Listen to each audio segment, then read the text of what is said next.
Throughout International Women's Day, my thoughts have been with the women of Afghanistan whose hard-won rights and freedom are hanging in the balance.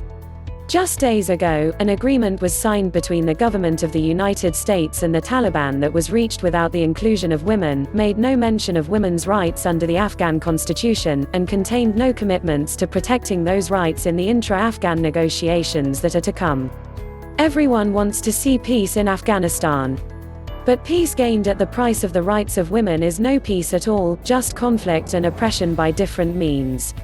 It would be a betrayal of the huge sacrifices made by the Afghan people and security forces, and by many brave international servicemen and women.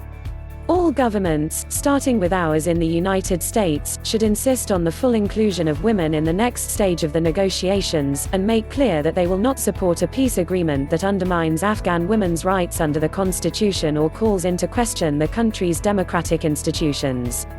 When the 24 hours we've set aside to honor women comes to an end, we must continue to press the administration to honor its promise to protect Afghan women during the negotiations between the Afghan government and the Taliban scheduled for later this month.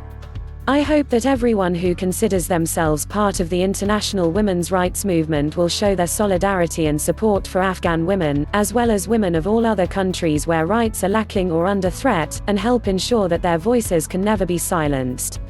Countless Afghan women have risked, and lost, their lives to win greater freedom for their countrymen and women. They must not be forgotten or left to stand alone during this crucial period in their country's history.